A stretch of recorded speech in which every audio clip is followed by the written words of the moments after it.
আজকের এই আলোচনা কোনো সাধারণ মোটিভেশন নয়। আজ আমি তোমার জীবনের সেই ক্ষতবিক্ষত জায়গায় হাত দেব যেখানে মায়ার নামে তুমি বিষ পুষছো। হ্যাঁ বন্ধু, বিষ। তুমি যাকে ভালোবাসা বলছো, আসলে সেটা কি ভালোবাসা, নাকি সেটা তোমার একটা আসক্তি? তুমি কি জানো কেন সেই মানুষটা তোমাকে এত অবহেলা করছে? কেন সে তোমার মেসেজ দেখে উত্তর দেওয়ার প্রয়োজন মনে করে না? কেন কেন কেন সে বন্ধুদের সাথে আড্ডায় হাসছে অথচ তোমার চোখের জল তাকে একটুও স্পর্শ করছে না? এর কারণ হলো তুমি তাকে নিজের থেকেও বেশি গুরুত্ব দিয়ে ফেলেছো। তুমি নিজের পৃথিবীটাকে ছোট করতে করতে তার পায়ের তলায় নিয়ে গিয়ে ঠেকিয়েছো। আজ আমি তোমাকে শিখিয়ে দেব কিভাবে নিজের হারিয়ে যাওয়া সিংহাসন ফিরে পেতে হয়, কিভাবে নিজের হারিয়ে যাওয়া সিংহাসন ফিরে পেতে হয়। তাই আমি বিষয়টা যেটা বলছি সেটা একেবারে কান খুলে শুনে নাও। প্রথমত যে বিষয়টা তোমাকে খেয়াল রাখতে হবে, সাইকোলজিতে একটা কথা আছে, ফ্যামিলিয়ারিটি বেস্ট কনটেপ্ট, অর্থাৎ কোনো কিছুর সাথে যখন আমরা খুব বেশি পরিচিত হয়ে যাই তখন আমরা সেটার প্রতি অবজ্ঞা বা অবহেলা করা শুরু করি। তুমি তার জন্য এতটাই সহজলভ্য বা অ্যাভেলেবেল হয়ে গিয়েছো যে সে তোমাকে নিজের ঘরের আসবাবপত্রের মতো মনে করছে। যেমন আমরা ঘরে রাখা সোফা বা টেবিলের কদর করি না, কারণ আমরা জানি ওটা ওখানেই থাকবে। মনে করো তুমি একটা পাহাড়ে বেড়াতে গিয়েছো, সেখানে ঝর্ণার কলকল শব্দ তোমার খুব ভালো লাগছে, কিন্তু ওই ঝর্ণার পাশে যে লোকটা বাড়ি বানিয়ে থাকে তাকে জিজ্ঞেস করো, সে বলবে ভাই এই জলের শব্দে তো আমার রাতে ঘুম হয় না। কেন? কারণ সে ওটাতে অভ্যস্ত হয়ে গেছে। তুমি তার জীবনে সেই ঝর্ণা হয়ে গেছো। সে তোমার ভালোবাসা শুনতে শুনতে অভ্যস্ত হয়ে গেছে, তাই এখন সে এটাতে বিষাক্ত মানে বিরক্ত বোধ করছে। তাকে তোমার নীরবতার মরুভূমিতে নিয়ে যাও। হ্যাঁ বন্ধু, তোমার নীরবতার মরুভূমিতে নিয়ে যাও, তবেই সে এক ফোঁটা ভালোবাসার জন্য হাহাকার করবে। মহামতি চাণক্য বলেছিলেন, অত্যাধিক মাখামাখি কখনো সুফল আনে না। তুমি তাকে এতটা অধিকার দিয়েছো যে সে এখন তোমাকে মানুষ নয়, তার সম্পত্তির অংশ মনে করে। তুমি যখন তার পায়ে পড়ে থাকো তখন সে নিজেকে রাজা বা রানী ভাবতে শুরু করে। তুমি যদি রাস্তার কোনো কুকুরকে প্রতিদিন ভালো বিস্কুট খাওয়াও, কয়েকদিন পর সে ভাববে বিস্কুট পাওয়া তার অধিকার, তাই না? এটা ভাববে তো বিস্কুট পাওয়া তার অধিকার। একদিন বিস্কুট না দিলে সে তোমার দিকে তাকে ঘেউ ঘেউ করবে, কৃতজ্ঞতা দেখাবে না, কোনোদিন কৃতজ্ঞতা দেখাবে না। মানুষও তাই বন্ধু, তুমি তাকে যা দিচ্ছ সে ভাবছে ওটা তোমার দায়িত্ব। তুমি যে নিজের খুশিতে দিচ্ছ এইটা সে ভুলে গেছে।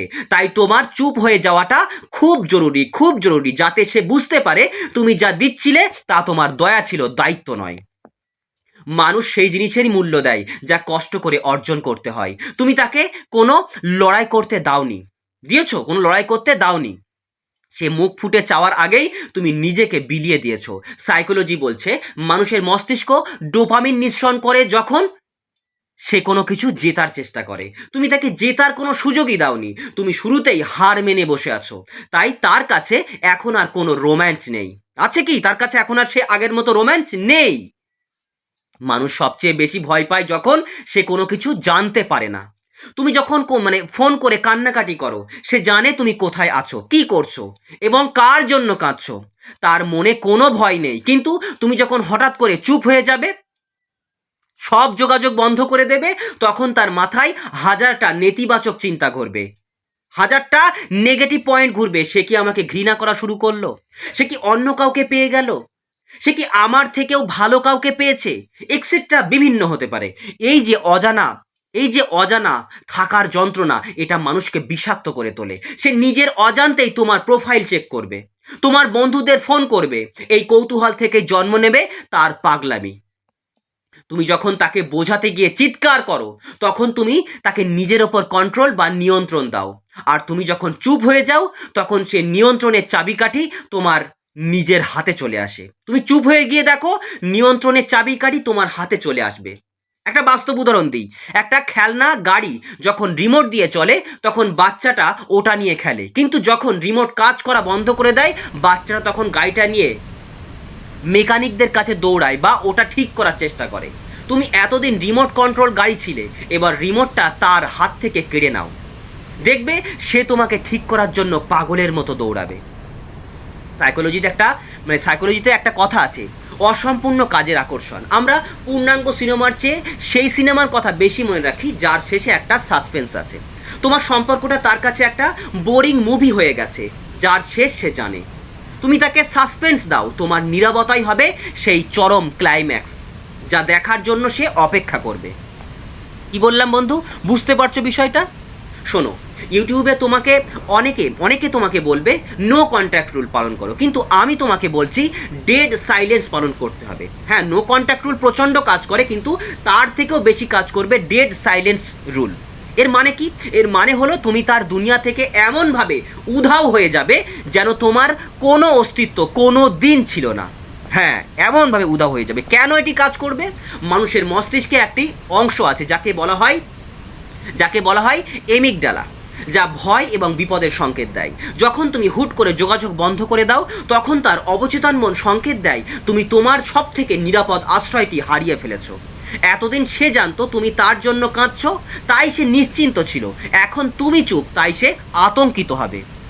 তুমি কি কখনো খেয়াল করেছো, যখন ঘরের যে ফ্যানটা ঘোরে, তখন আমরা তার শব্দের দিকে লক্ষ্য করি না, কিন্তু ফ্যানটা যখন হুট করে বন্ধ হয়ে যায় তখন সেই নিস্তব্ধতা আমাদের কানে বাজে, তাই না? বলো কি, তুমি বলো, এটা দেখেছো তো? তোমার নীরবতা হবে সেই হঠাৎ থেমে যাওয়া ফ্যানের মতো, যা তার কান ঝালাপালা করে দেবে। সে বাধ্য হবে ভাবতে কি হলো, সে কোথায় গেল।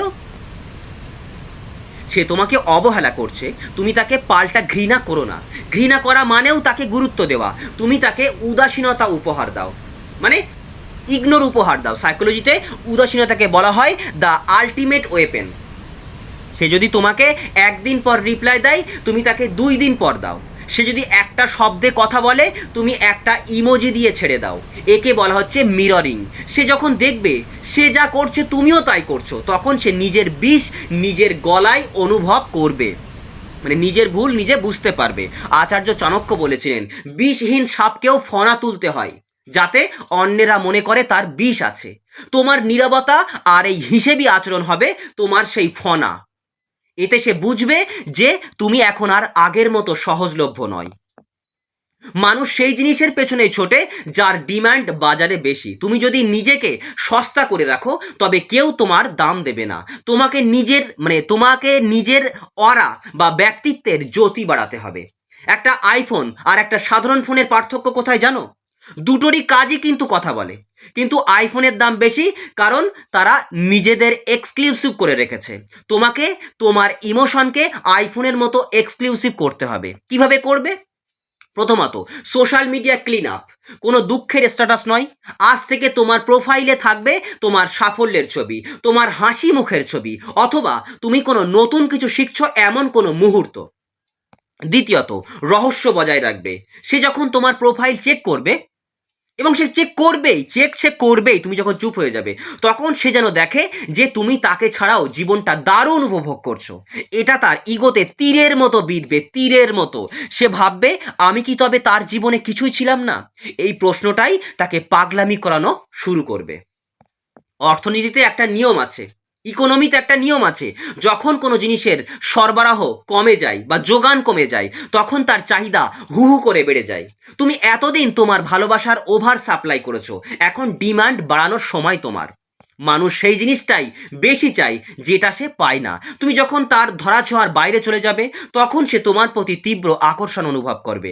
একে বলা হচ্ছে ফ্যান্টম লিম্ব সিনড্রোম। যেমন কারো হাত কাটা গেলে সে মাঝপথে মাঝে মধ্যে অনুভব করে তার হাতটা আছে, তেমনি সে তোমার অভাব অনুভব করবে তার প্রতিটা পদক্ষেপে।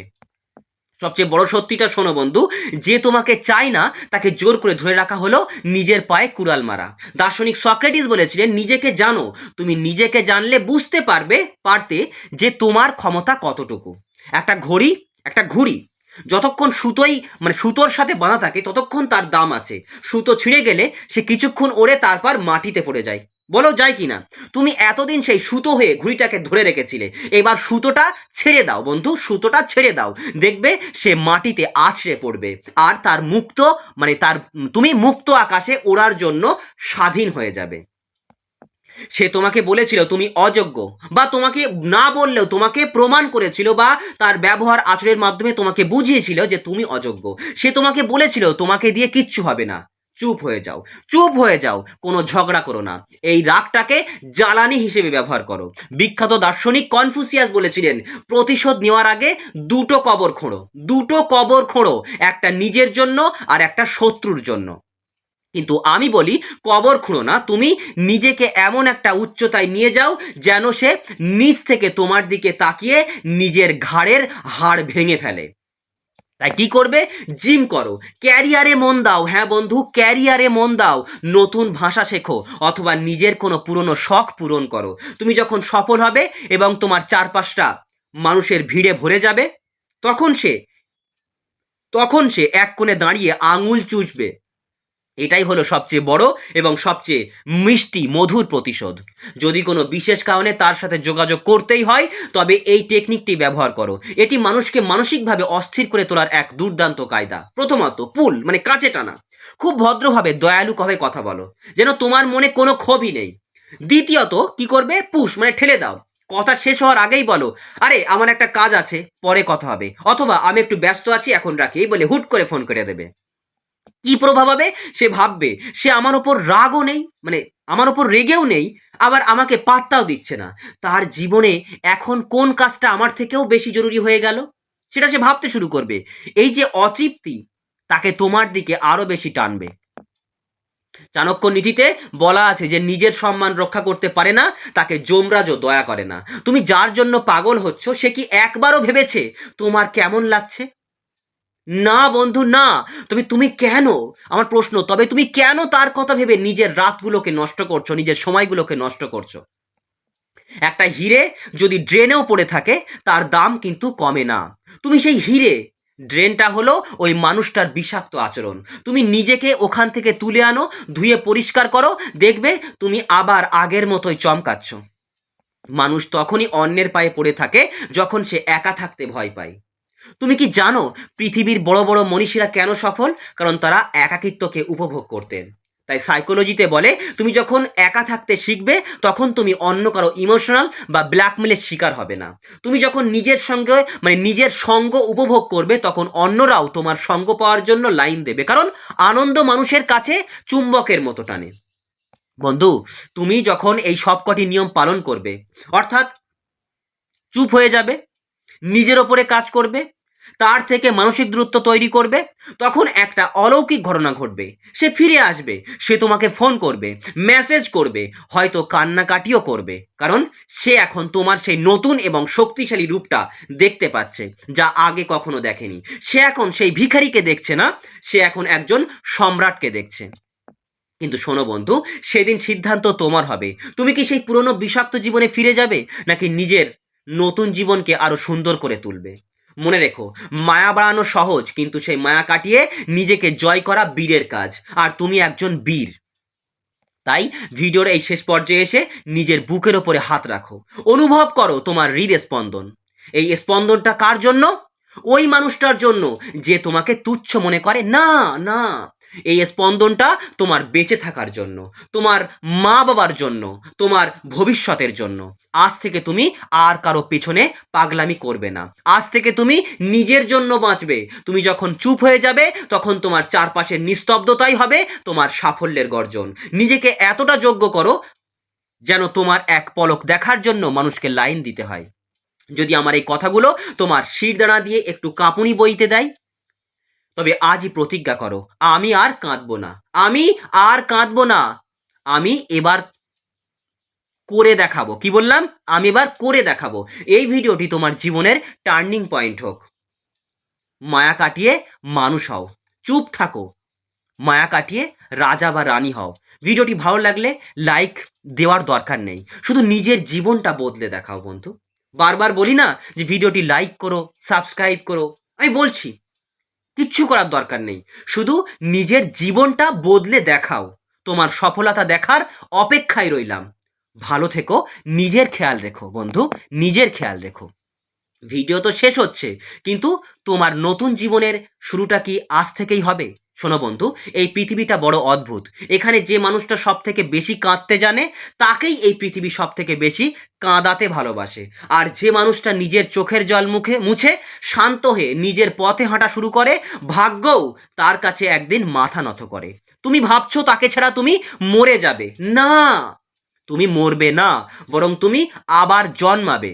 এই যে আজ তোমার বুকটা ফেটে যাচ্ছে, নিঃশ্বাস নিতে কষ্ট হচ্ছে, জানবে এটা তোমার দুর্বলতা নয়, এটা তোমার ভেতরে থাকা সেই শক্তিশালী মানুষটার জেগে ওঠার যন্ত্রণা। যে মানুষটা হিরে হতে চাই তাকে প্রচণ্ড চাপও সহ্য করতে হয়। যে লোহা তলোয়ার হতে চাই তাকে আগুনের ওপর দিয়ে যেতে হয়। তুমি আজ সেই আগুনের ওপর দিয়েই যাচ্ছ। চুপ হয়ে যাও, অভিযোগ করা বন্ধ করো, কৈফিয়ত চাওয়া বন্ধ করো, তাকে নিজের মতো থাকতে দাও। হ্যাঁ বন্ধু, তাকে নিজের মতো থাকতে দাও, আর তুমি নিজের মতো হয়ে যাও। মনে রেখো, তোমার অনুপস্থিতি যদি কাউকে কষ্ট দিতে না পারে, তবে তোমার উপস্থিতি কোনো দিন তাকে আনন্দ দিতে পারবে না, পারবে না, পারবে না। নিজেকে এমন এক উচ্চতায় নিয়ে যাও যেখানে পৌঁছানো তার জন্য স্বপ্ন হয়ে দাঁড়ায়। যেদিন তোমার সাফল্য চারিদিকে শোরগোল করবে, সেদিন সে একা ঘরে বসে তোমার কথা ভেবে দীর্ঘশ্বাস ফেলবে। সেদিন তোমার জয় হবে, আর সেই জয়ের আনন্দে সামিল হতে আমি আবার আসবো অন্য কোনো ভিডিওতে। নিজেকে কথা দাও বন্ধু, তুমি কারো অবহেলার শিকার হয়ে পড়ে থাকবে না। তুমি উঠে দাঁড়াবে, তুমি লড়বে, তুমি জিতবে। নিজের আত্মসম্মানের সাথে কোনোদিন আপোষ করো না, কারণ এই পৃথিবীতে তোমার থেকে দামি আর কিছুই নেই। আবারও বলছি, এই পৃথিবীতে তোমার থেকে দামি আর কিছুই নেই। নিজের ওপরে বিশ্বাস রাখো। ভালো থেকো বন্ধু, আজকের মতো বিদায় নিচ্ছি। জয় তোমারই হবে।